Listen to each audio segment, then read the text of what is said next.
Olá, meu nome é Lídia Arruda, eu gostaria de desejar bom dia, boa tarde, boa noite a todos que estão nos vendo e nos ouvindo e que irão nos assistir posteriormente. Eu venho falar em nome da organização da Semana da Língua Portuguesa, dando boas-vindas a todos os meus colegas que estão aqui hoje na nossa mesa 6 para falar sobre olhares cruzados, língua portuguesa, literatura e relações culturais. Então temos aqui conosco Vera Duarte, Sara Jona Laice, Davi Oscar Vaz, João Fernando André. É um prazer gigante estar com vocês. Sejam todos muito bem-vindos. João, seu microfone está fechado.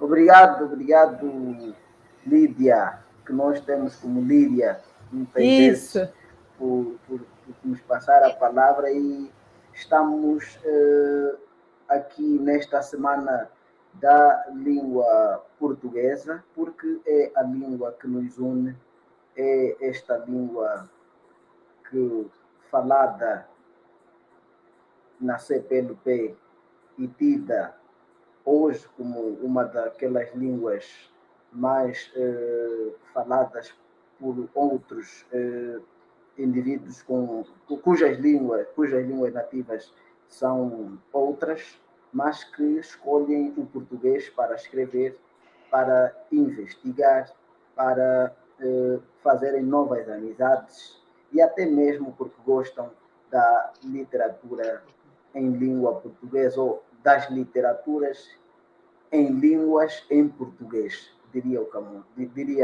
o José Saramago.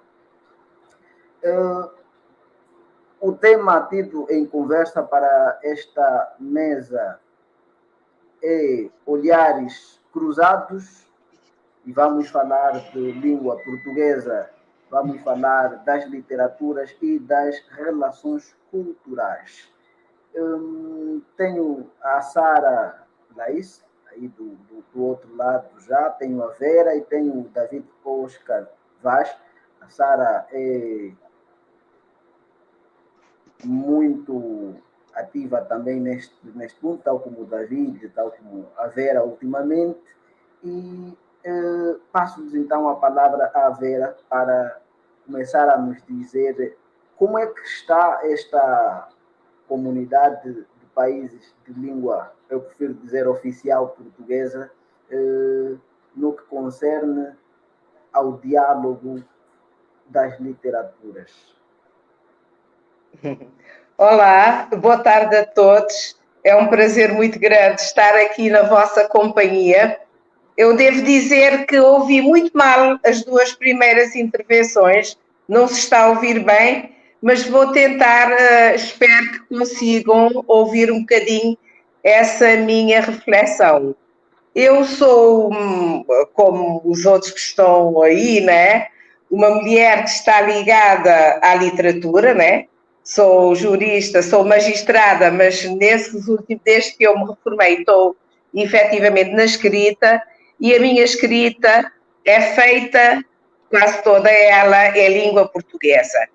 Eu acho que é de meridiana clareza observar que a língua portuguesa que se fala nos nossos diversos países da CPLP, para além de ser efetivamente um denominador comum aos nossos países, apresenta diferenças assinaláveis de país para país, seja morfológicas, sintáticas ou de pronunciação e mesmo de sonoridade, isso devido ao diálogo que existe entre a língua portuguesa e as línguas nacionais de cada um dos nossos países, né?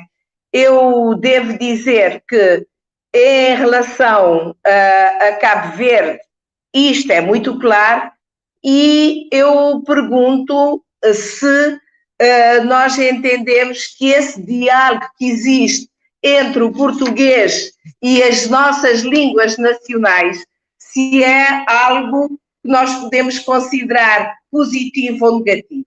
Eu digo claramente que eu considero positivo. E digo porquê.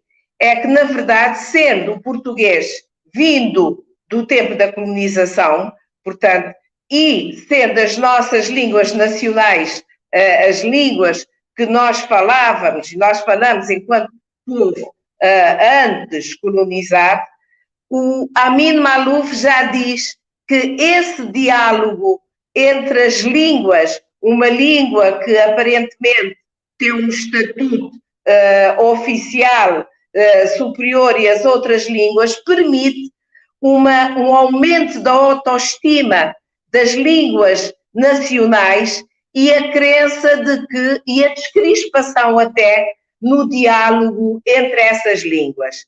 Eu devo dizer que, do meu lado, eu sou daquelas, talvez seja um grupo muito reduzido, que se considera bilingue.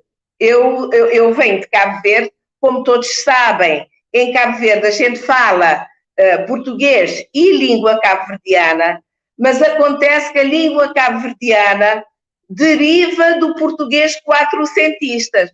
Portanto, digamos que à partida, na origem, já existe um diálogo entre a língua portuguesa e a nossa língua mátria, digamos, a língua materna cabo-verdiana. Só que, por exemplo, para pessoas como eu nasci e cresci a falar as duas línguas. Eu falo bem o português e falo bem a língua cabo-verdiana. Eu escrevo bem o português e escrevo bem a língua cabo-verdiana. Mas, na verdade, não é isso que acontece na maioria do país. Por isso que nós consideramos que Cabo Verde é ainda um país imperfeitamente bilíngue, porque a maior parte das pessoas, toda a gente fala o crioulo e um grupo reduzido fala o português, bem, não é? Mas fala, mas menos bem, e quem escreve normalmente em português e a escrita em língua cabo-verdiana está a dar passos mais significativos agora. Então eu acho que há um diálogo, efetivamente, um diálogo entre a língua portuguesa que todos falamos e as nossas línguas nacionais. E é um diálogo que é aquilo que o Otto Marette diz, o translingual, que são duas línguas que passam a vida a se encontrar, a se misturar e vão se enriquecendo mutuamente. Eu poderia falar, se vocês me permitirem, embora a gente esteja a falar de literatura, mas eu iria falar de um parente muito próximo da literatura, que é a música e as letras das músicas. Está a acontecer um fenómeno muito bonito, por exemplo, com os cantores cabo-verdianos aqui em Lisboa, e eu daria como exemplo de todos o Dino de Santiago. Dino de Santiago é um cantor cabo-verdiano que já nasceu aqui em Portugal, mas tem toda a sua vivência também da sua ancestralidade cabo-verdiana, que é onde vieram os pais dele, que vieram trabalhar aqui.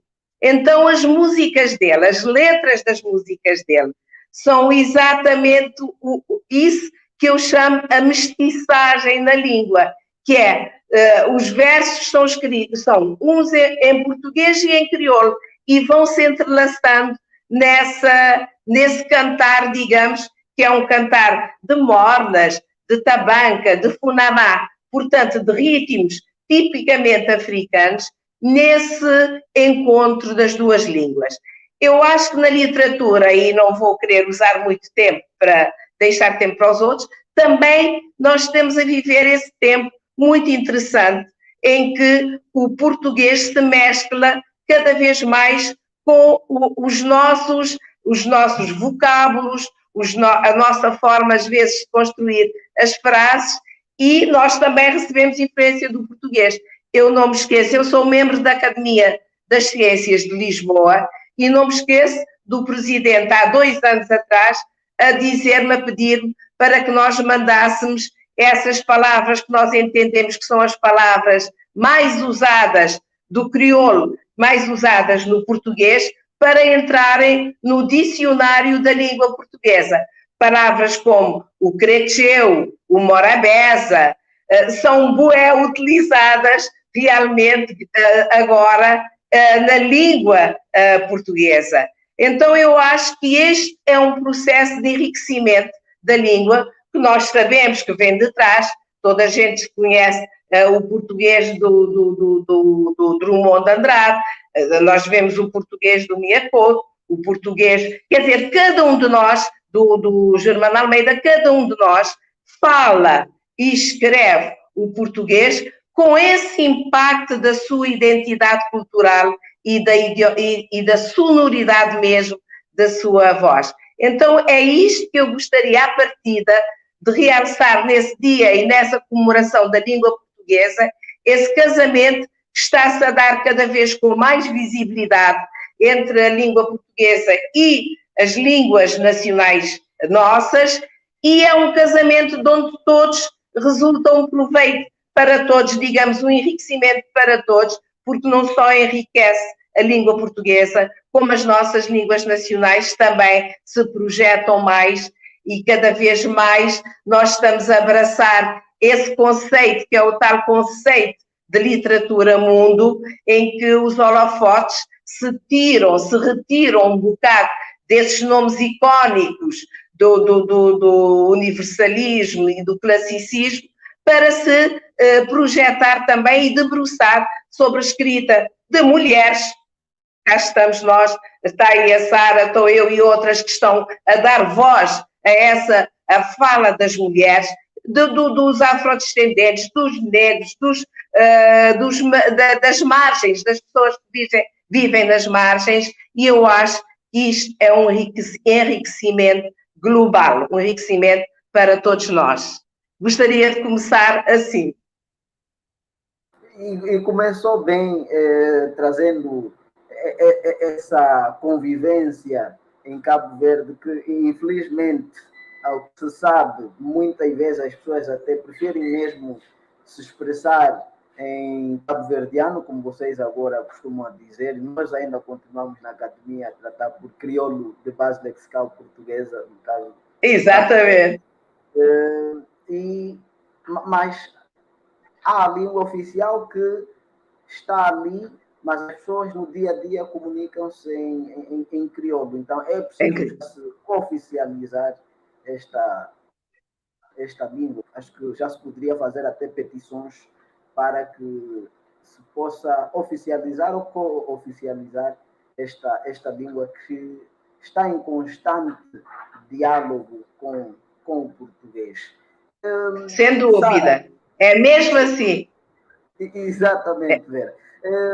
Parece que em Moçambique, Sara, como é que anda esta situação da língua portuguesa aí por Moçambique? Tu que entendes tanto disso, e depois há aquele encanto da hibridização do português falado em Moçambique com o inglês e com todas aquelas línguas fantásticas de matriz banto. Podia nos apresentar, sei que tem feito aquelas crônicas. Vamos falar que é das relações culturais ou interculturais. Como é que está o caso da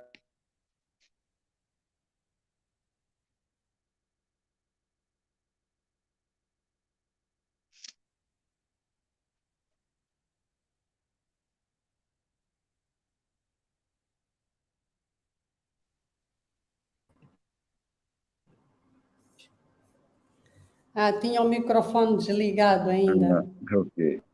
Boa noite. Quero cumprimentar a Vera Duarte e dar-lhe os parabéns pelo livro que lançou recentemente. Cumprimento também o João André, temos falado várias vezes, e obrigada pelo carinho que tem dado, pelo trabalho que eu faço. E acabei de conhecer agora o David Vaz, ao qual cumprimento e vou ter muito gosto em trabalhar. Eu fiz assim umas notas muito breves que têm a ver com o grande desejo que eu e que os moçambicanos têm, em que a variedade do português de Moçambique é realizada. É um pouco retomar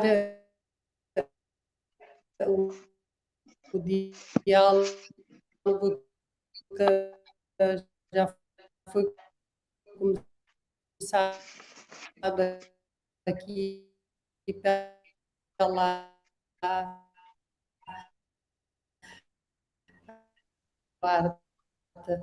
e notas que Está havendo uma quebra, né? eu até título ao qual agora sou realmente. Está a chegar com muito corte a fala da Sara. É.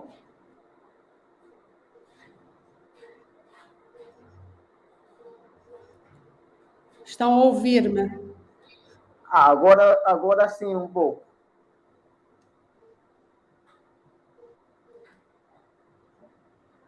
E agora? Melhorou um pouco, Sara. Pode continuar. Ok, estava a dizer que a minha conversa seria toda em torno do desejo de que a variedade do português de Moçambique fosse oficializada, retomando um pouco o que a Vera Duarte esteve a dizer. Agora ouvem-me? Sim, ouvimos. Ok, nós somos um país que já tem 46 anos de idade e está a caminho dos 47 e somos cerca de 31 milhões de habitantes.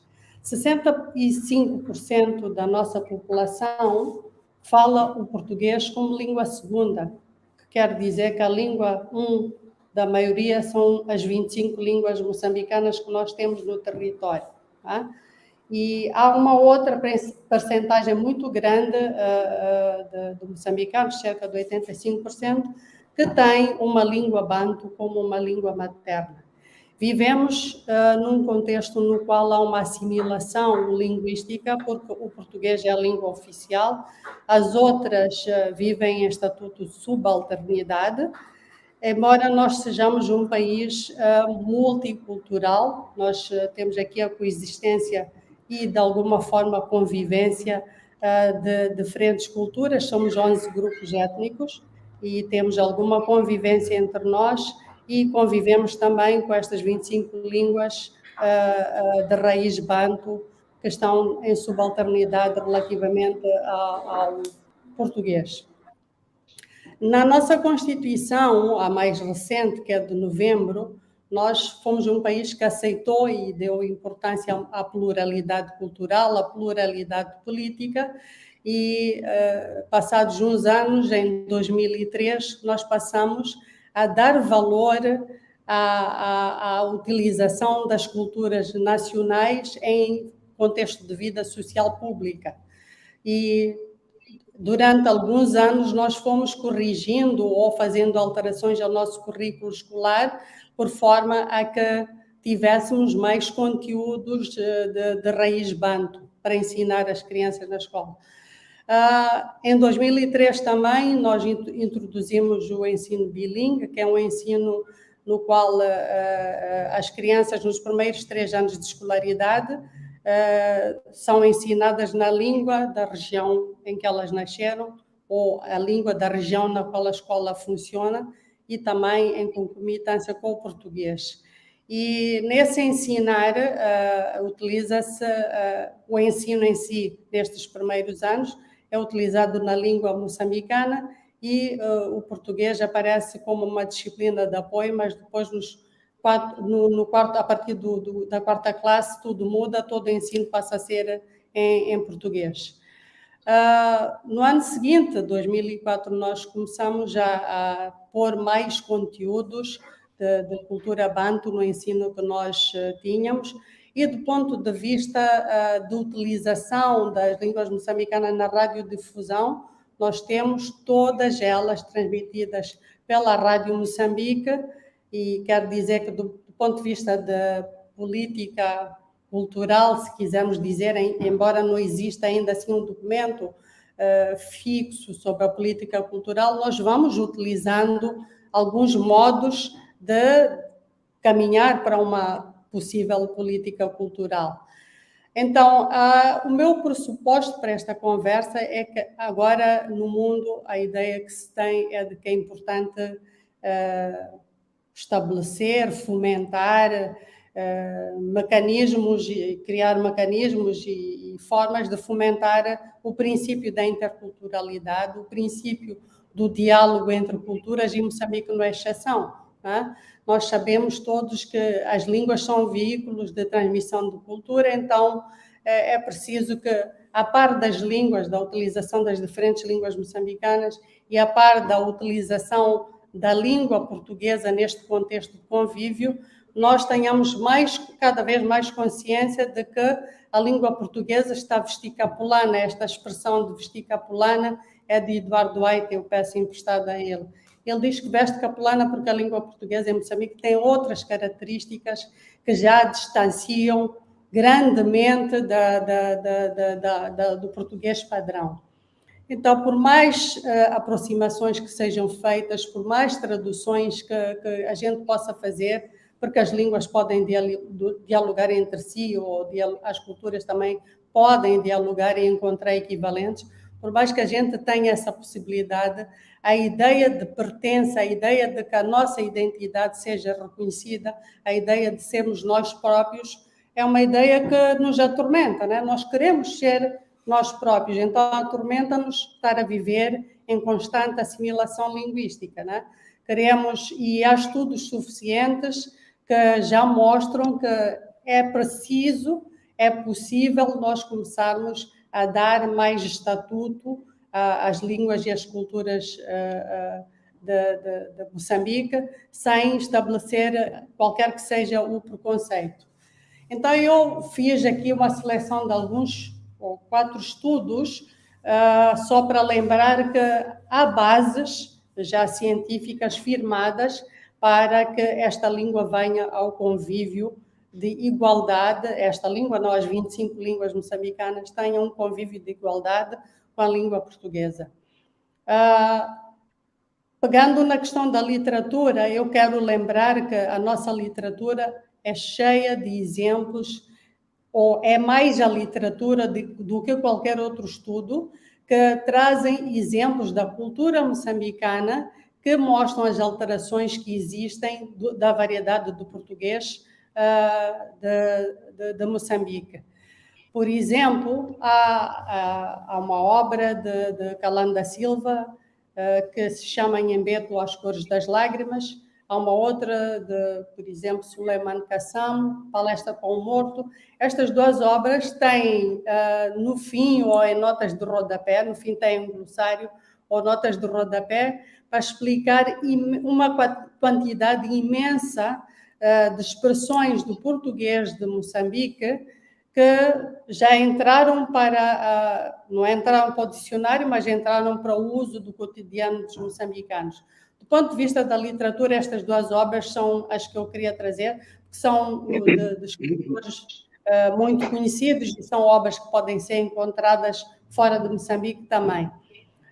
Muito recentemente, no Brasil, foi lançado um dicionário de Michel Laban, em 2 volumes, 2 grandes volumes, que fala sobre as particularidades lexicais e morfossintáticas da língua portuguesa. Nesse trabalho, Michel Laban faz a recolha de várias expressões do português de Moçambique, da variedade do português de Moçambique, ainda não existe, estou a chamar-lhe variedade porque eu sinto que ela já poderia existir.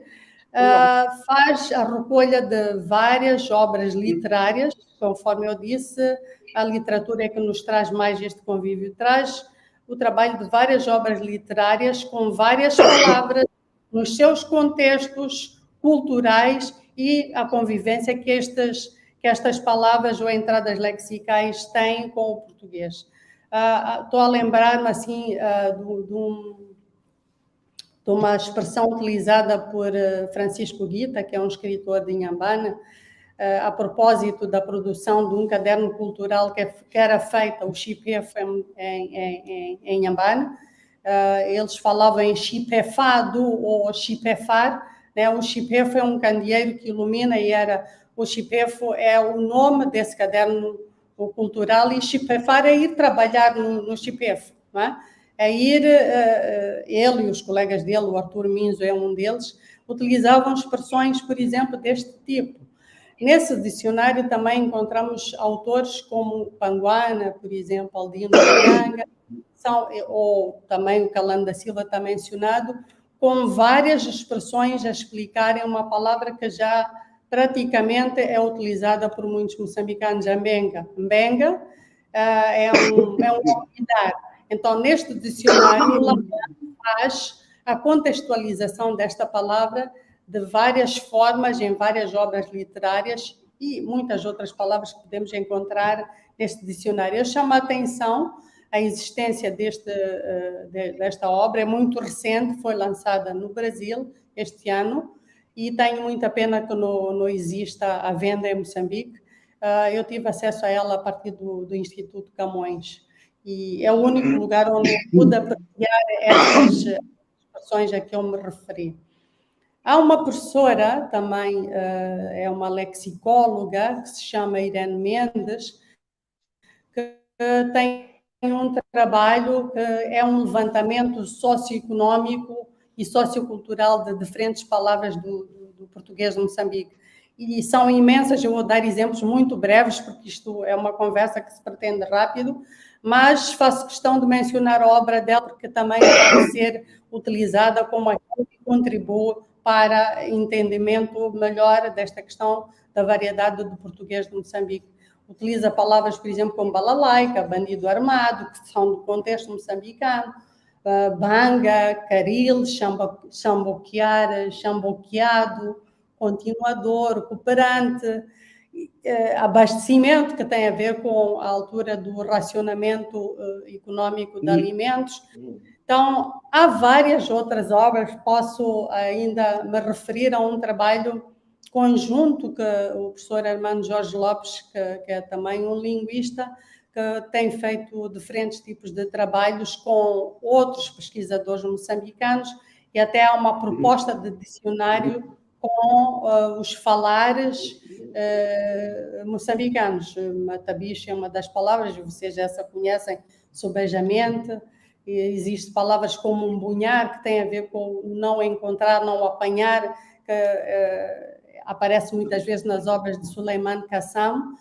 E, para além desta ideia de dicionarizar as palavras que são frequentes no português de Moçambique, este professor faz um trabalho também, com outros autores, um trabalho translinguístico, não é? Que trabalha a idiomaticidade, vai buscar palavras ou expressões idiomáticas do português, de Portugal, utiliza, diria, algo como um equivalente em língua ronga e xangana, e faz o cruzamento. É uma obra imensa que faz esta ideia da transculturalidade e a ideia de que não só as palavras ou o léxico corrente já convive de uma forma diferente com o português padrão, mas também expressões idiomáticas, e muitas das vezes a ideia de trabalhar expressões idiomáticas é que traz mais dificuldades. Nós temos essa obra aqui. Há uma outra professora, a Ildizina Dias, que tem um trabalho no qual ela traz vários exemplos. Parem-me se eu estiver a roubar tempo a alguém. Traz vários exemplos ligados à gramática, não é?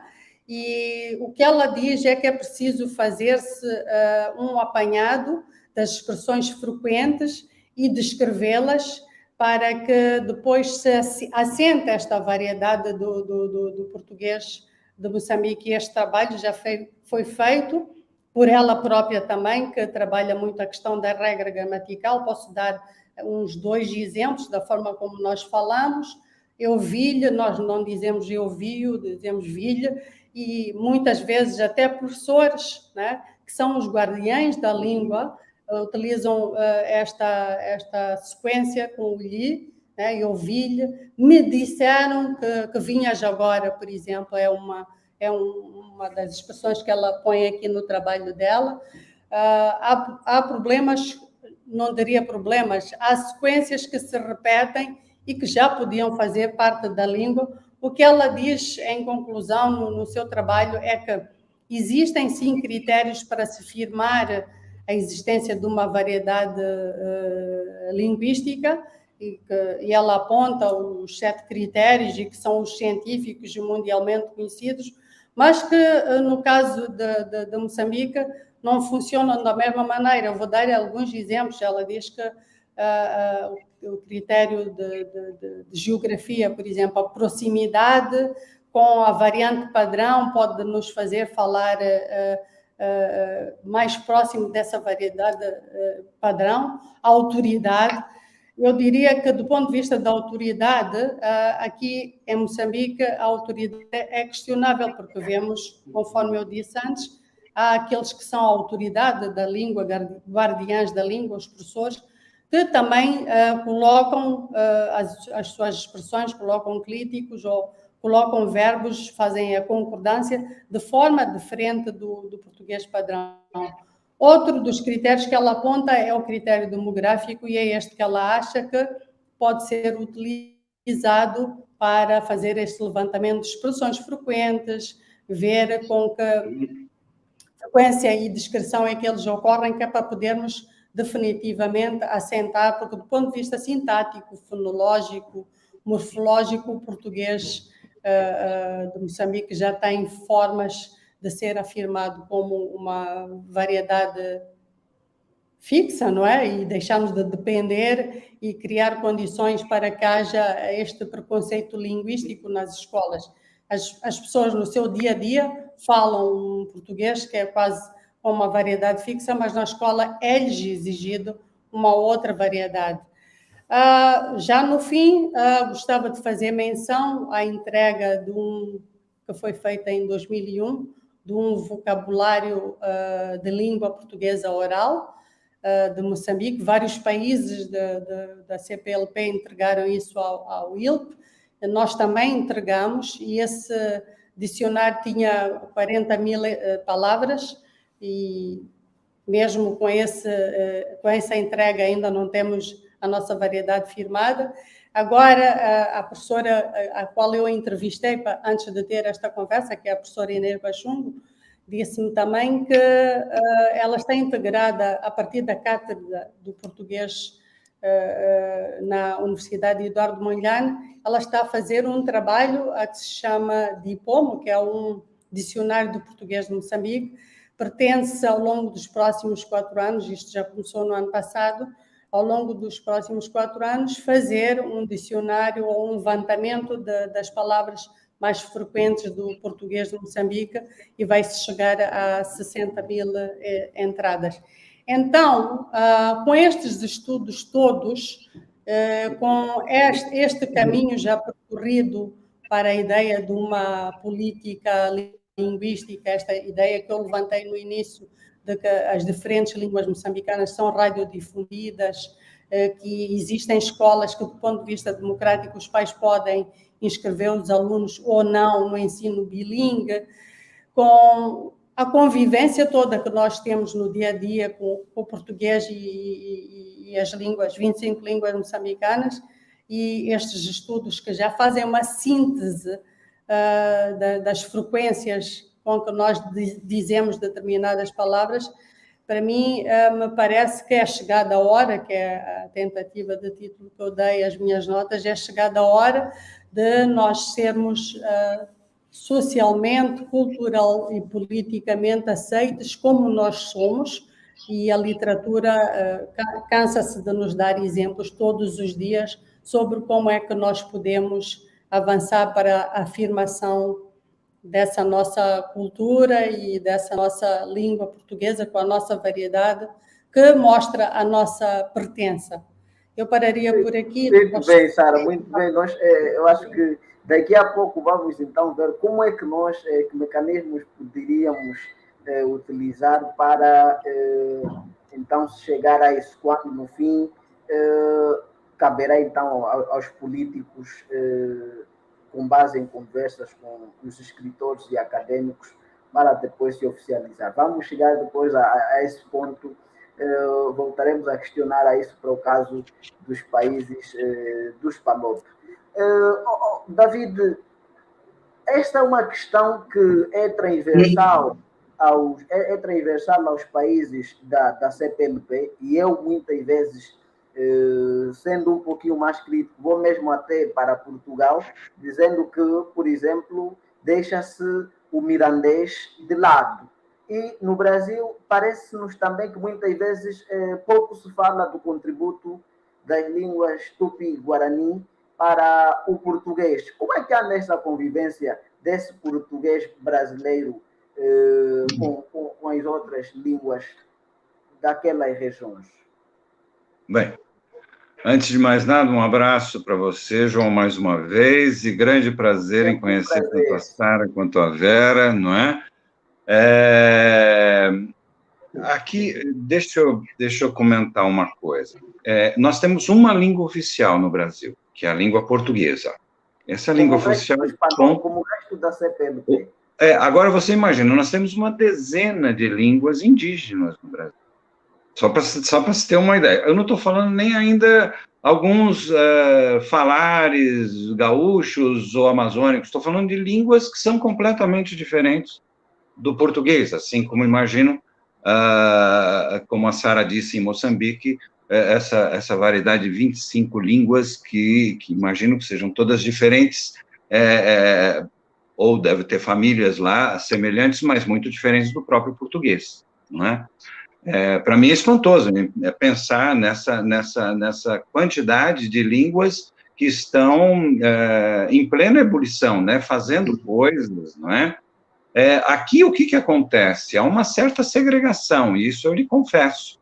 Segregação no sentido de que, olha, as línguas indígenas estão muito segregadas em determinados estudos da USP e tal, claro, mas muito desconhecidas ainda, não é? Há povos aqui que que não teve contato ainda com o branco, digamos assim, não é? Então, eu acho que essa coisa ainda é mais complexa ainda, ou vai se tornar muito mais complexa ainda, não é? Com esses contatos todos, não é? Eu fiquei muito admirado, né, com a fala de vocês, porque essa questão da língua, para mim, sempre foi uma questão problema, né? Por quê? Eu sou de uma família portuguesa, sou o único que nasceu no Brasil, minha irmã é portuguesa, eu nasci aqui. A minha ligação com Portugal sempre foi muito forte. E, no entanto, quer dizer, eu sou escritor, tenho 2 livros de contos publicados, um romance para ser publicado, e outras antologias, mas eu sempre me considerei um escritor brasileiro.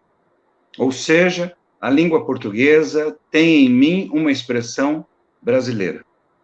Mais do que isso. Hã? Oi? Eu escutei alguém perguntando.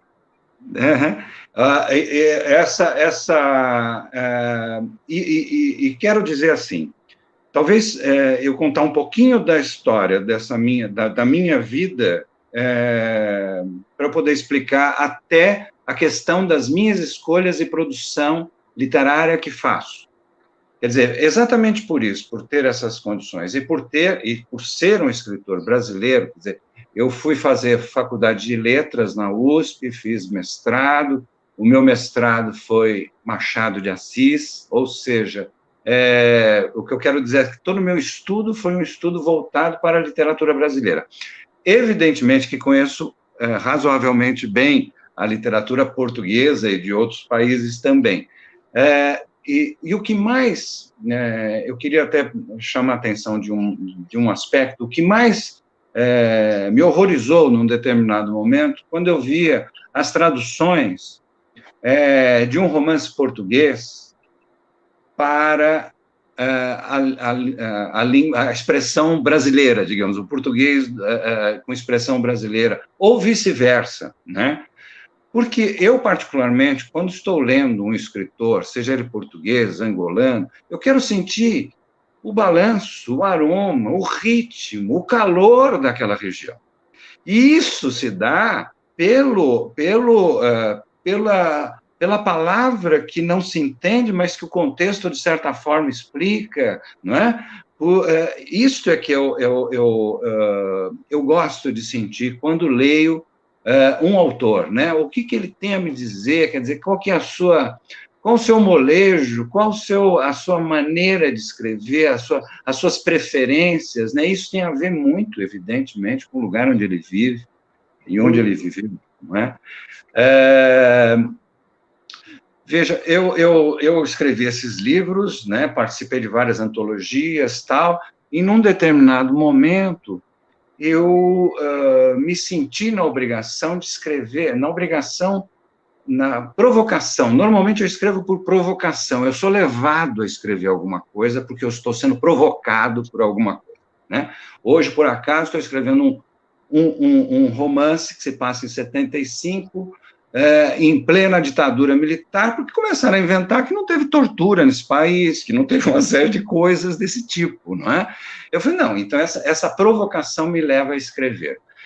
A minha casa de infância, exatamente por ser uma casa de imigrantes, vocês imaginam, eu tenho 65 anos, uma casa de imigrantes na década de 60, por exemplo, meu pai veio para o Brasil, 2 anos e meio depois apareceram aqui minha mãe e minha irmã, que vieram para o Brasil, e ela passou a ser uma casa de receber imigrantes. De uma região pobre de Portugal, norte de Portugal, vinham para cá e passavam pela minha casa. Ou seja, a quantidade de histórias que tem na minha cabeça dessas passagens todas, e principalmente dos movimentos, eu lembro na época, por exemplo, da descolonização, em que vinham os retornados e passavam uma certa temporada em casa, voltavam para Portugal, iam para outros lugares. E essa, digamos, tendência em mim a ter uma ligação muito forte com Portugal e com outros países, né, vinha conhecer a literatura africana, minha corte, tal, praticamente com o tempo, um pouquinho mais velho, mas estamos por aí. O que acontece? Houve um determinado instante em que eu quis escrever. Eu soube de uma tragédia ocorrida numa família de imigrantes portugueses daqui de São Paulo, e eu falei assim, puxa, isso podia se passar na minha família. E escrevi esse romance. Eu estava escrevendo este romance, chamado Trem do Atlântico. Na época ia ser uma pequena novela, e de repente um amigo me diz, olha, existe um concurso literário chamado Criar Lusofonia, no Centro Nacional de Cultura de Portugal, que se interessa em literatura que trabalha com 2 países, pelo menos, não é? E foi graças isso foi em 2009, foi graças a este prêmio que eu consegui, que eu fui para Portugal, que este romance que eu escrevi tem outro significado, completamente diferente. Porque eu fui à fonte, às raízes da aldeia, das conversas, de como as coisas de fato aconteceram, né? Ou, não é que eu queria uma precisão histórica, mas eu trabalho com uma certa precisão histórica, mas trabalho muito com a imaginação também, mas queria algumas coisas que não faziam sentido, né? Para mim, aqui, por exemplo, eu falei assim, bom, eu vou escrever a história desse patriarca que vem e que vai ter 2 filhas gêmeas e que vai acontecer uma tragédia que eu não vou contar aqui para vocês, para não estragar a leitura futura aí de vocês, né? Mas se passa dessa forma. E eu falei assim, poxa, ir para Portugal, primeiro, eu fui para Portugal e descobri, parecia uma vingança da colônia, né? Moçambicanos, angolanos, né, uma presença enorme de imigrantes. Eu falo, puxa vida, essa minha viagem em busca do tempo, digamos assim, de coisas do tempo, me fazem ver um presente que reproduzem, de certa forma, essa questão da imigração, do trajeto de um país para o outro que as pessoas fazem, né? E esta busca, neste romance, me fez ver o seguinte, que era uma busca também de palavras que foram esquecidas, que precisavam ser revividas, não é? coisas que só se falam em determinadas regiões. Falou do mirandês agora há pouco, João. Coisas que só se falam numa determinada região, de um determinado jeito, não é?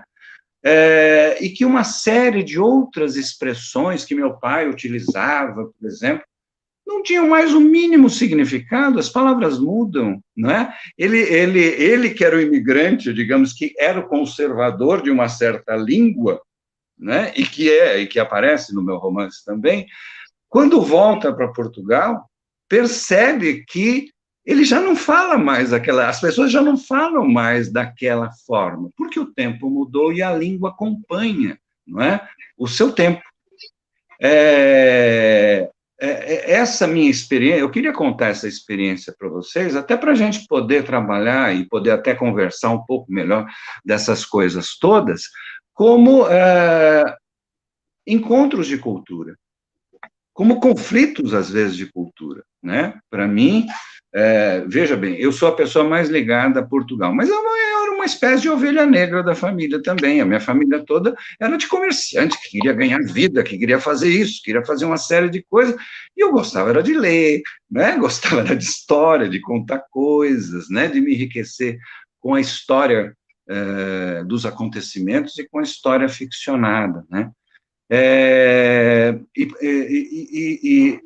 Eu vou só contar uma anedotazinha para vocês, porque a Vera falou dessa questão do bilinguismo, né? E eu me sentia isso em casa, porque em casa meus pais falavam um português do norte de Portugal da década de 60. Vocês imaginam o que é isso? E eu falava na rua o brasileiro, normal. E para mim não tinha diferença. Para dizer a verdade, eu não sabia nem que meu pai tinha sotaque português. Olha que coisa impressionante. Eu não conseguia ver essa diferença no meu ouvido. Eu só consegui descobrir o sotaque dele o dia que instalaram um telefone na minha casa. E eu liguei para lá, e quando ele atendeu, eu puxei o telefone e falei, é meu pai que está falando? Não é possível, né? Porque era a mesma língua para mim, tanto o brasileiro das ruas, lógico, quando eu vou escrever, eu sei o que eu estou escrevendo um brasileiro, né, aquilo que se fala, aquilo que está mais voltado para o meu falar, né, mas quando eu vi aquilo, eu falei, puxa vida, eu nem sabia que ele falava tão diferente, né, galera, era uma coisa assim. Eu trabalho muito com essa questão da história existencial minha, de passados, e as histórias de outros, aquelas histórias que me contam. E essas histórias, elas estão... o João vai saber o que eu estou dizendo em termos narrativos, essa história, eu estou dizendo isso porque ele trabalha um pouco isso que eu vou dizer. Essa história da experiência vivida é uma história que é importantíssimo isso, mas também tem que estar relacionada com uma história maior do seu país, da sua coisa. Isso não precisa ter uma articulação automática, mas ela tem que transcender de alguma forma. E eu encontro nas histórias brasileiras muito disso, nas histórias que eu crio, nas histórias que eu faço. Bom, eu não sei se eu contribuí de alguma forma, né, para esse papo, mas queria poder que vocês falassem alguma coisa também. Contribui sim. Traz aqui essa perspectiva de dialogismo e um pouquinho da história também, que às vezes é pouco conhecida. Volto a Vera e a Sara, no caso, mas afinal, estando já há 40 anos com esta de independência, e visto que o modo como nós falamos, a morfologia do português falado em Moçambique, em Angola, em Cabo Verde, e o Cabo Verde ainda tem mais uma outra questão, que é ter uma língua de unidade, que é o crioulo, que os outros países dos palopes, infelizmente, não têm uma língua de unidade como tem o Cabo Verde. Afinal, por que motivos nós, os políticos, digamos, quem de direito, não oficializa ou co-oficializa estas línguas. Vamos assim dizer. Temos a partir de hoje, como fez o Brasil, uma variante do português moçambicano oficializada, ou o cabo-verdiano como uma segunda língua oficial para Cabo Verde. Mas primeiro vou tendo em conta aqui a dinâmica, vou a Vera. Ok, tá bom. Olha, eu antes de começar de responder a tua questão, quando a Sara estava a falar, lembrei-me de, como eu vos disse, pronto, publiquei agora este livrinho de poemas aqui em Portugal. E vou-vos ler só duas estrofes pequenas para verem como é que, efetivamente, nós já começamos também nessa mistura do português e do crioulo, né? Porque a gente agora diz muito língua cabo-verdiana, estamos a referir-nos efetivamente ao crioulo de Cabo Verde. Dizemos língua cabo-verdiana porque há outros crioulos, como sabem, crioulos das Antilhas, até que são muito parecidos com o nosso crioulo também. Isso é muito interessante. Eu tenho aqui um poema que se chama Regresso e diga assim: do chão ressequido das ilhas sai um grito dolorido. Ora já chegar. Qual joia ouvi a súplica, me afides um mês de bom, presente no meu coração ecoou. Quer dizer, não sei se vocês estão a ver, as pessoas não sabem o crioulo, muitas que estão lá, mas quando eu digo hora já chegar, quer dizer, chegou a hora. Ou então, quando eu digo minha filha, um mês de bom, é meu filho, eu preciso de ti. Então, a primeira consideração que eu queria fazer era que, efetivamente, olha, até apegando naquela frase, hora já chegar, a hora já chegou de nós pormos e consagrarmos na nossa lei magna, portanto, na nossa Constituição, a paridade do português e da língua cabo-verdiana como sendo ambas línguas oficiais, né?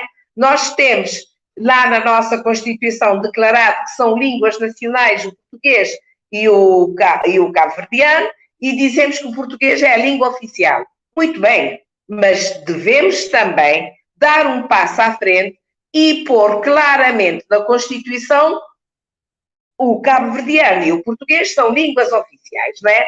Como diz a Sara, e bem, nós já estamos com 47 anos de independência, já somos uns adultos, já fomos para a escola, já nos formamos e agora é importante nós fazermos isso. Isso não tira nada do português, antes pelo contrário, porque nós temos, efetivamente, sobretudo, por exemplo, nós cabo-verdianos, quando a Sara diz que eles são 31 milhões de pessoas que falam as línguas banto, né? E nós, em Cabo Verde, na verdade não temos nada a ver com isso, nós não chegamos a 1 milhão, nós somos meio milhão de pessoas.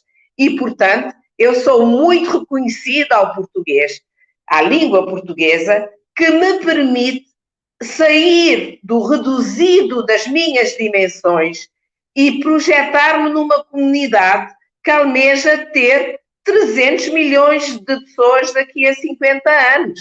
Isso, para mim, é maravilhoso, é um milagre, não é? Eu poder dirigir-me a essa, digamos, uma plateia dessas. Mas é importante que a minha língua materna, que me dá, que resulta da minha identidade cultural e tudo, tenha, efetivamente, esse estatuto de dignidade, porque nós sabemos, já se diz que as línguas, formalmente, têm todas a mesma dignidade, não é? Que lhes é atribuído, que permite que sejam declaradas línguas oficiais. Mas é verdade que tudo depois depende da situação económica do país, do poder económico, do poder de intervenção, enfim, do bom nome, da reputação, de tudo o que está à volta do uso de uma língua.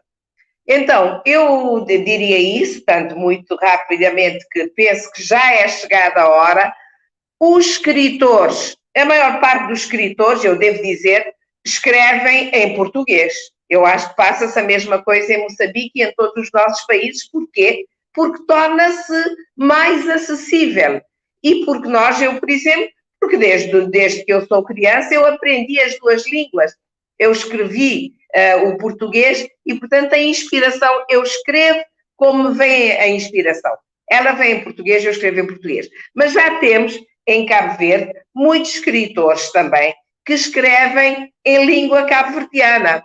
Portanto, é importante também o papel dos escritores no lançamento desse rap às estruturas políticas e governamentais, no sentido de que, efetivamente, a língua cabo-verdiana possa ter esse estatuto de língua oficial cabo-verdiana, língua oficial do nosso país. O português será sempre, e o Amílcar Cabral, o grande líder da luta pela independência de Cabo Verde, dizia que o português, a língua portuguesa, é a herança redentora que nos vem do colonialismo.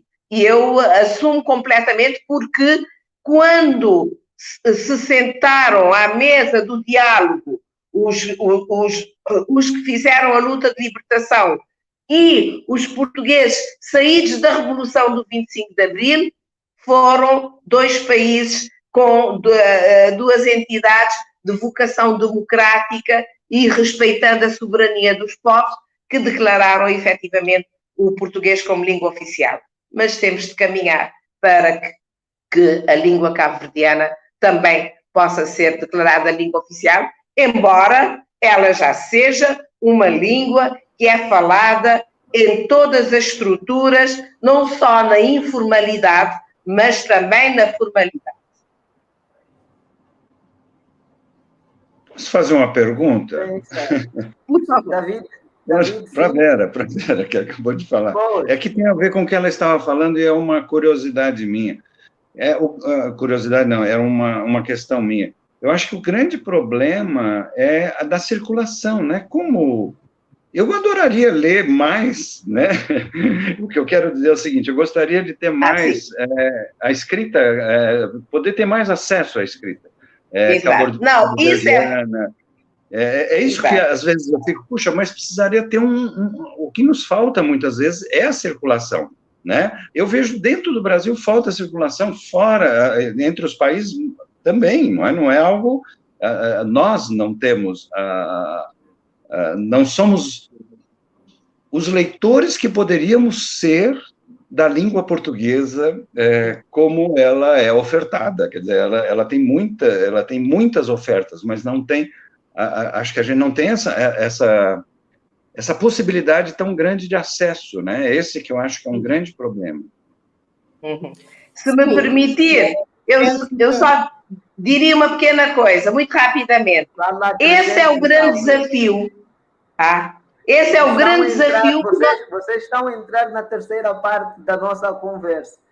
Sem eu ter respondido a segunda parte. Ok.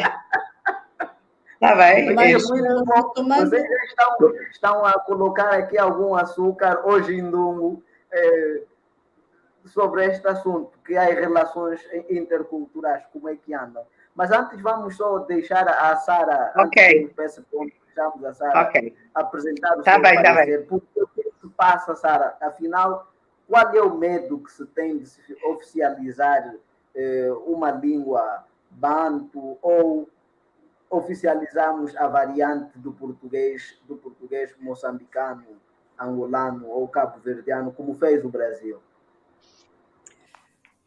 Obrigada. Eu diria que pode ser alguma timidez, podia ser aí há alguns anos, derivada pelo fato de se pretender que houvesse sistematizações que nos permitissem afirmar com grande propriedade a existência desta variedade linguística, não é? Mas eu mencionei aqui alguns poucos estudos, nem os aprofundei, há muito mais outros estudos, então a academia já anda muito à frente nesta questão de pedir, se é sutilmente ou não sei, mas de mostrar que é preciso que a questão da pertença seja trabalhada de outra forma. Não sei se agora, hoje estão a decorrer, estes dias com a questão da celebração do Dia da Língua, estão a decorrer vários seminários e trabalhos ligados à língua portuguesa em Moçambique e no contacto que ela tem com outras línguas. Eu acredito que muito brevemente alguma coisa possa sair de positivo nesse sentido, e a minha positividade ou esta ideia de eu ser otimista advém do facto de que aí há alguns poucos anos, só nos anos 2000, é que nós começamos a levar as línguas moçambicanas para a escola, não é?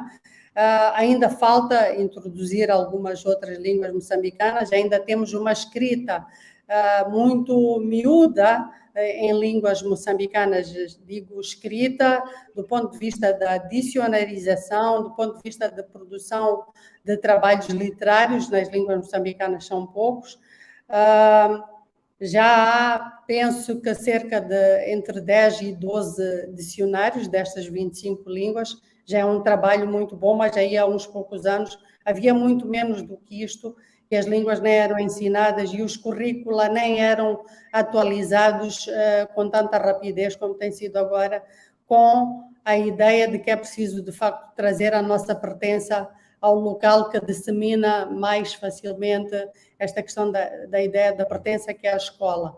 Agora, retomando um pouco aquela questão que estava a ser discutida ou colocada aqui pela Vera, não sei se seria fácil termos uma língua de comunicação nacional, uma língua que nos unisse a todos, sendo 25 línguas a ocorrerem no mesmo território.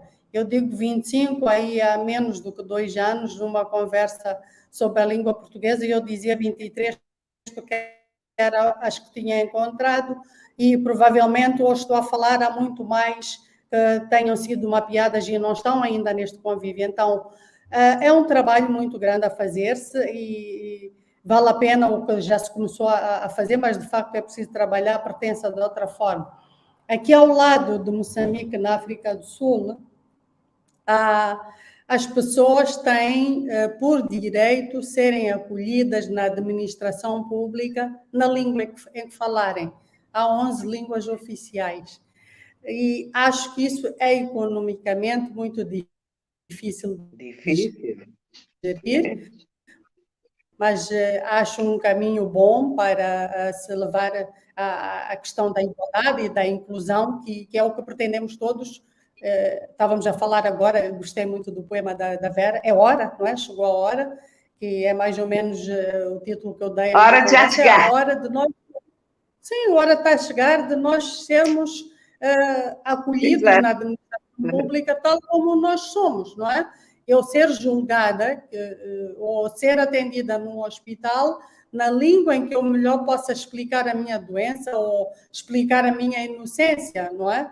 Então, se pelo menos o caminho for por aí de não haver assimilação linguística ou haver preconceito linguístico na administração pública, mesmo que fosse só do ponto de vista oral, aceitar os nossos diferentes falares, já era um bom caminho que havia de reduzir a ideia de exclusão. Dizer que muitas vezes cá por Angola, por exemplo, muitas pessoas lá no interior acabam indo aos hospitais e às vezes recebem receitas dos hospitais com sugestões que em nada têm a ver com as doenças que elas têm. Por quê? Porque elas estavam se calhar no Quimbundo, no Mundo, ou em choco, mas são obrigadas a expressarem a doença em português. E às vezes recebem medicações negativas e muitas acabam, às vezes, mortas mesmo. Bom, mas continuando. Posso só dizer qualquer coisa em relação a isso? Não, eu só gostaria de dizer, para também ficar muito claro, que em Cabo Verde não temos isso. Em Cabo Verde, a pessoa vai para o tribunal, vai para o hospital, na escola, na função pública, na Assembleia Nacional, pode usar o português ou a língua cabo-verdiana, normalmente, né? Agora, muitas vezes usa o português, mas já está que pode usar e usa, muitas vezes usa a língua, o crioulo, né? A língua cabo-verdiana.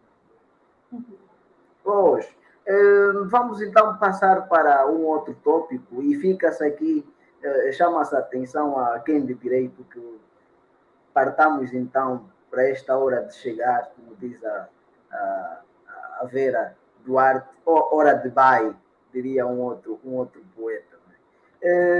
Esta segunda parte é para a literatura e parece que, e vocês já me tinham roubado o lugar, entre aspas, diziam que há um problema de circulação do livro na CPLP. David, o que é que poderia dizer a respeito do modo como têm ocorrido as trocas de produtos culturais, vamos assim dizer, artísticos, na nossa comunidade? Olha,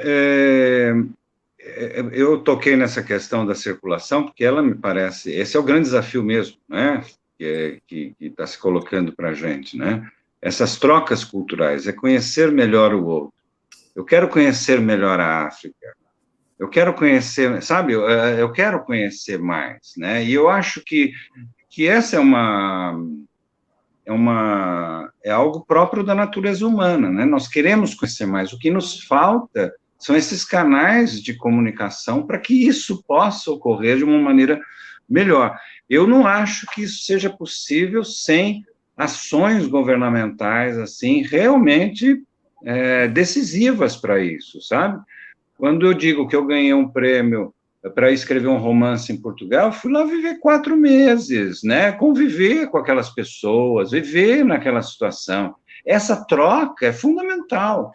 Isso, ou a gente faz através de uma questão aventureira, vou eu lá para Moçambique, vou, né, conhecer como é que as coisas são, ou fica muito mais fácil quando há coisas, né, quando há formas, quer dizer, quando há políticas públicas voltadas, de fato, para a questão da língua portuguesa, né? Para os falantes da língua portuguesa em diferentes lugares do mundo. Quer dizer, eu acho que isso é fundamental. Os falares são fundamentais, você conhecer os falares, né? Eu queria conhecer Goa, não sei como é que é, eu queria conhecer, sinceramente, né? Para mim é tudo exótico, não é? Assim como exótico, muitas vezes, um escritor brasileiro que mora lá, né, na Amazônia, e que escreve coisas que eu nunca vi mesmo, né, que eu não percebo. Mas eu acho que sem uma política, sem uma vontade política, e essa vontade política só vai existir com a pressão de nós, intelectuais, escritores, que querem fazer isso, que apontem caminhos para isso, isso vai devagar. Na minha opinião, vai muito devagar.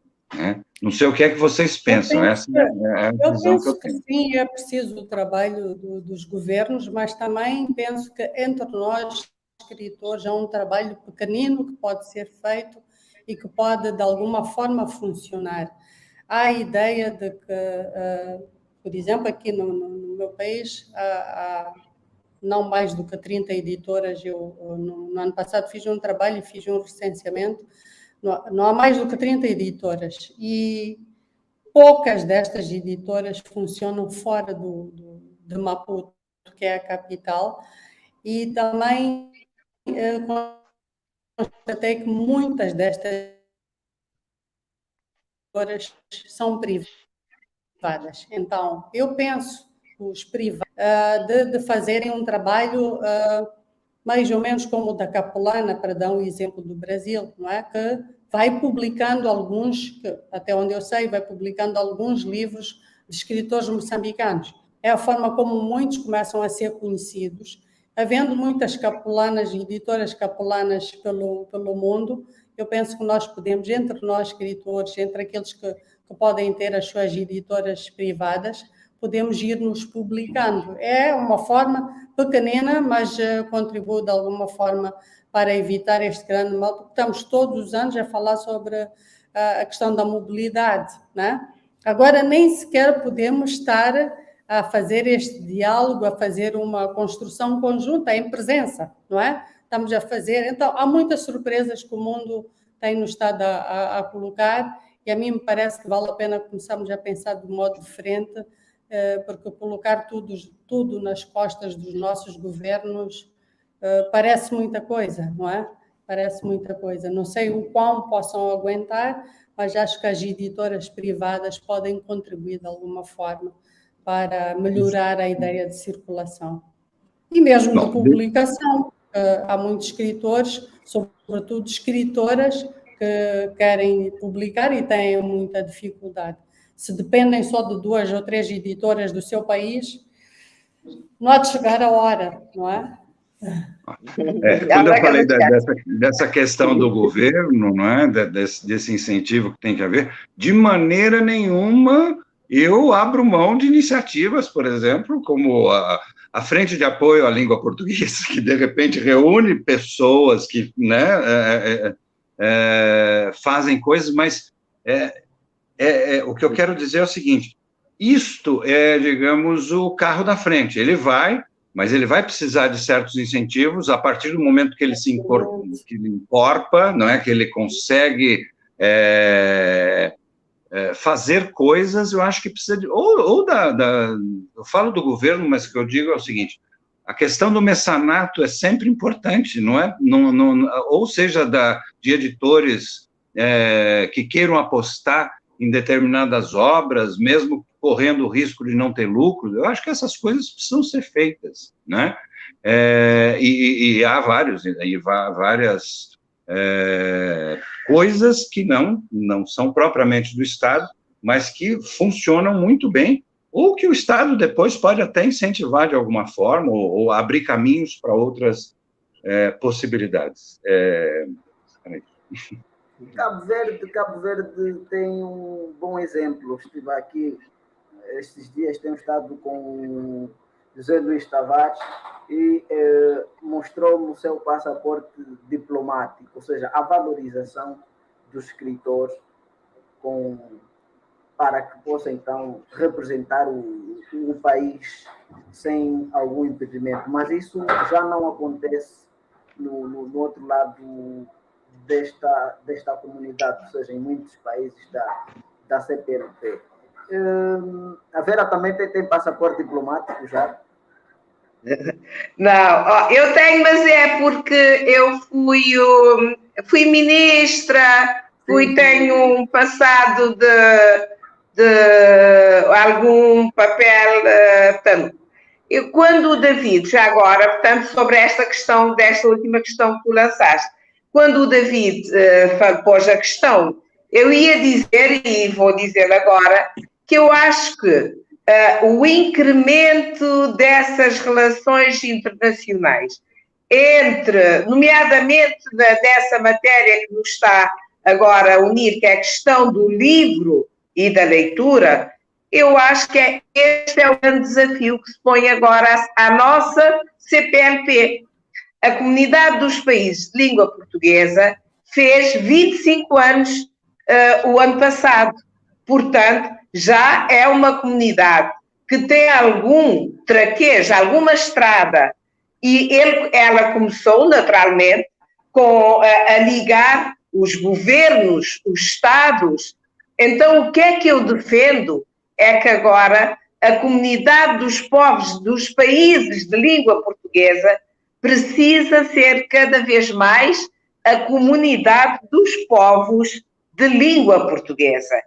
E nessa acessão, a questão do livro, da circulação do livro, é fundamental, porque nós só nos podemos conhecer uns aos outros de uma forma melhor, é exatamente através do livro e da leitura, porque, claro que vamos nos encontrando nos encontros internacionais, a gente viaja de uns para outros, né? Eu vou para Moçambique, a Sara vai para Cabo Verde, o David vai para Portugal, quer dizer, a gente viaja, a gente circula um pouco, mas a circulação do livro é que é essencial para a gente se conhecer entre nós.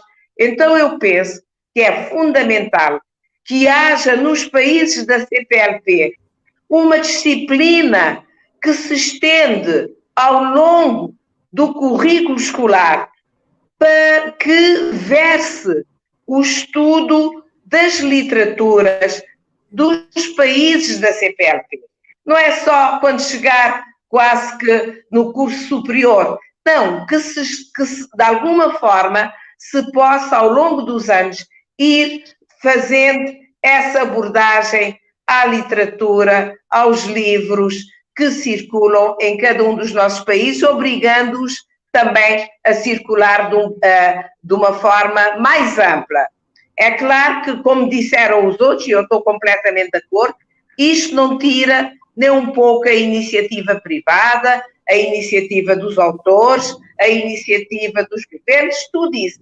Mas é importante que a CPLP faça isso. E há uma experiência muito interessante que eu queria até aqui dizer, de um cabo-verdiano, por acaso é um cabo-verdiano casado com uma brasileira, que é o Filinto Elísio Correia e Silva, talvez conheçam, a editora Rosa de Porcelana, que tem estado a editar obra, edita essencialmente cabo-verdianos, mas edita brasileiros, moçambicanos, angolanos, edita efetivamente quem ele puder editar, e acho isto uma iniciativa muito interessante do ponto de vista de podermos ajudar na circulação do livro entre os nossos países. Parece-nos que a cultura tem sido o parente pobre dos governos, sempre. E até mesmo na própria CPLP. Vê-se agora do acordo de mobilidade, este acordo que poderia então beneficiar também mais os artistas e até o próprio livro, que infelizmente ainda é cobrado. Nós temos já são 23 quilos e não se pode passar disso quando viajamos. Quando, na verdade, queremos movimentar os livros do Brasil para Angola, ou para Moçambique, ou para Portugal, e infelizmente não tem sido fácil. Sara, que CPLP gostaria de ver dentro de 5 anos? Uma CPLP mais interligada e interrelacionada entre si, não é? Que as nossas relações culturais, as nossas trocas de sabores, saberes, livros, os nossos encontros em presença, sobretudo, pudessem melhorar para que nós possamos contribuir de forma diferente para as nossas culturas, para as nossas línguas, e gostava de ver uma CPLP que se unisse em torno da coalizão para que alguma variedade... Eu acho, neste momento, eu só sei que a variedade do português de Moçambique não é conhecida enquanto tal, então a mim me interessava que houvesse um trabalho nesse sentido, para que nós pudéssemos ter a nossa pertença reconhecida, né? Os nossos falares reconhecidos, porque o trabalho para caminhar nesse sentido já foi feito, a academia tem estado a bater-se muito nesse sentido, então não nos falta muita coisa para nós percebermos que os nossos falares, em vez de andarmos a passar a vida a corrigir os alunos na escola, a degladiarmos entre nós, entre professores, porque colocaste o lhe, devias ter colocado o o, podias colocar o clítico antes ou depois, quer dizer, essas pequenas guerras, eu acho que já é hora de chegarem ao fim. A mesma questão vai para a Vera. Não, eu também. De certa medida, eu digo-te, eu já disse um pouco isso, a CPLP tem vindo a ganhar alguma notoriedade, alguma visibilidade, tem funcionado sobretudo a nível da política, né?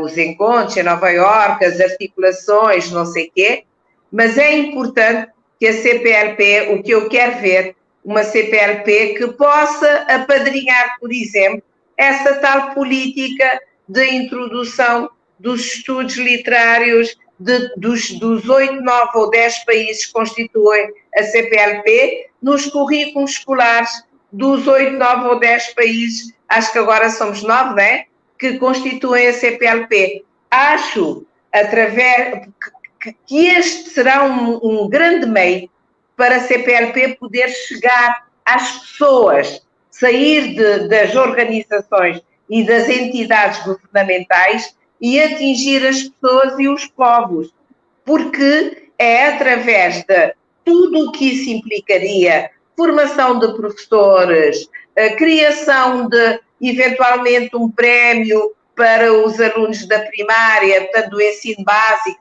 para o ensino secundário, fazer concursos do tipo, vamos terminar este conto e a pessoa manda um conto de uma Fátima Betancourt para os alunos terminarem. Enfim, criar todo o material audiovisual, publicar livros, fazer circular os livros, isso é que eu vejo, isso é que eu gostaria de ver cada vez mais a nossa CPLP envolvida nisso, porque seria através da cultura, através da literatura e da música, que são os grandes meios para se chegar, efetivamente, às pessoas e aos povos. Isso é que eu gostaria muito que começasse a ser uma preocupação bem grande no seio da CPLP. Obrigado. David, que perspectivas temos para a língua portuguesa, que ainda, embora hoje países como a China têm como uma das línguas as quais mais investem para os seus cidadãos, e porque vêm para os mercados da CPLP investir e vêm fazer negócios nestes países desta comunidade. Que perspectiva nós temos para a língua portuguesa nos próximos anos? Nossa, eu perdi um pouco o final da sua observação. Perguntava eu quais são as perspectivas para a língua portuguesa nos próximos anos, visto que, embora alguns países, como no caso a China, vão investindo muito para que outros falantes, digamos aqui, falantes de mandarim, entrem para essa comunidade de falantes de língua portuguesa, ainda continua a ser, quer a nível das grandes literaturas, diria Pascal Casanova, uma língua periférica. Que perspectivas nós temos para esta nossa língua?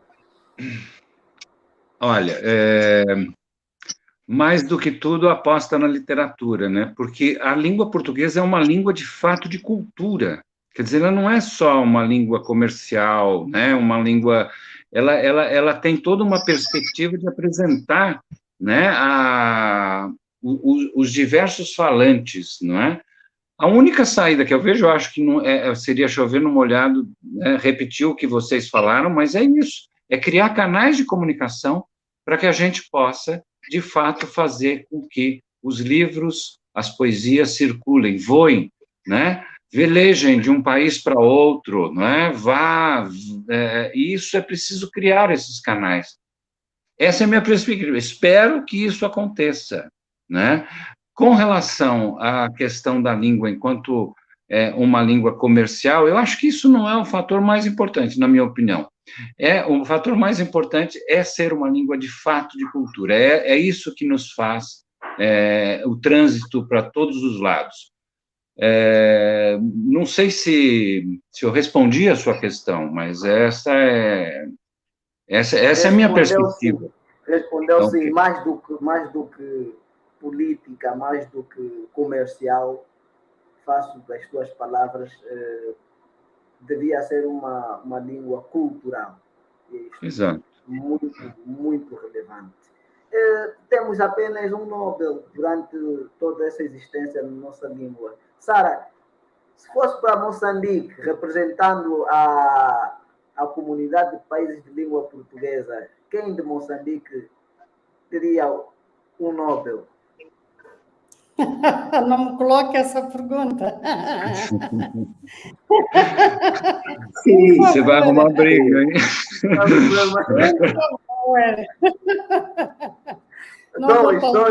Dois escritores. Essa é daquelas perguntas que eu não sei responder. Escritores que vão representar a CPLP. Eu não sei tudo. Então, não sou capaz de responder. Não sou mesmo, a sério. Vera, não arrisca. O quê? Se fosse para arriscar 2 nomes de Cabo Verde para vencerem o Nobel de Literatura e aumentarem assim o nosso número de Nobels, que só temos um, que faz da nossa língua muito periférica. Olha, eu não sou uma estudiosa, né? Eu sou uma diletante da escrita. Não, mas eu arrisco, eu arrisco. Nós temos, por acaso, um escritor, o Germano Almeida, que é da prosa, que teve já o prémio Camões, poderia ser. Temos também um poeta, o Arménio Vieira, que já teve o prémio Camões. Portanto, arrisco esses 2 nomes, Germano Almeida e Arménio Vieira. Obrigado por responder. Bom, vamos esperar que não dê problema e depois um outro escritor aparece e diga, mas eu também podia vencer, por que não me disse? Matar isso, se vier. A Sara evitou já isso. Olha, se vier a dizer mais alguma coisa, eu mando para ti. Eu ainda estou a viver ao sabor do nosso Camões, da nossa literatura, então estou a digerir com muita alegria o fato dela ter ganho esse prémio. Exatamente. David, pelo Brasil, o Nobel vai sempre fugindo. Fala-se na história que já há muito tempo venceria mesmo o brasileiro, mas que depois houve questões políticas que, às vezes, é um problema também da nossa comunidade, que são mesmo confrades da nossa comunidade que vão falar mal dos outros quando vão para outras comunidades para que não vençam o prêmio, quando, na verdade, se quer representar a comunidade. Mas como é que fica aí pelo Brasil essa mesma questão? Olha, vamos fazer o seguinte, eu não vou indicar 2, senão 5 vão brigar comigo. Assim, é melhor não indicar 2, mas eu vou fazer até uma brincadeira. Um tempo atrás, eu tinha um amigo em que a gente ficava fazendo a seleção daqueles que não ganharam o Prêmio Nobel, né? Era mais interessante. Fernando Pessoa não ganhou o Prêmio Nobel, né? Graciliano Ramos não ganhou, Guimarães Rosa não ganhou, né? Vamos começar, assim, a gente tem um monte, né? Assim, para dizer assim, olha, a fileira dos que não ganharam, acho que está quase melhor do que os que ganharam. É verdade. Mas eu prefiro não arriscar. Até porque eu conheço um pouco da literatura contemporânea, mas eu acho que há muita coisa sendo escrita, e com toda sinceridade, mesmo os mais antigos, quer dizer, há um tempo atrás eu falaria, sem dúvida, quando o Drummond era vivo, Drummond, né? Coisas assim. Mas hoje eu acho que eu não tenho ninguém assim, que não me ouçam, né? Mas eu não tenho ninguém assim para apontar como sendo o máximo, né? Entendeu? Tem um monte, tem alguns, né? Mas assim, o máximo eu não sei. A gente também tem que pensar o seguinte, né? O Nobel não é concurso de Miss, né? Assim, quem é o maior escritor do mundo? Não sei, isso é uma coisa também meio... há muitos aqui que merecem, há muitos angolanos, eu acho que há muitos moçambicanos, cabo-verdianos, né? Nossa, vocês têm aí, acho que deve ser o lugar que mais tem intelectual por metro quadrado, né? Senão é assim uma coisa muito grande, então... Mas é verdade, nós somos, é verdade, é um país pequeno, 500 mil pessoas nem chega, e temos aí, sobretudo na música, mas também na literatura, mas também, assim, alguma coisa, é verdade. Senhoras e senhores, foi um prazer voltar a ter essa tertúlia convosco. Espero ter-los mais vezes e sempre nos brindando e brindando toda essa gente que fala português com as vossas falas fantásticas, adoráveis, nos outros eventos, em homenagem a esta língua que nos une nos 4 ventos. Obrigado e até já. E o até já no próximo ano. Até já. Olha, obrigado pelo convite. Aprendo sempre muito quando participo. Né? Aprendo muito. Né? Isso é uma honra para mim, né? Estar numa mesa assim à distância agora, sempre, não é? Mas que é o que é possível e ainda bem que é possível. Isso é que é importante. Muito obrigada. Deusinho. Obrigada. Cumprimentos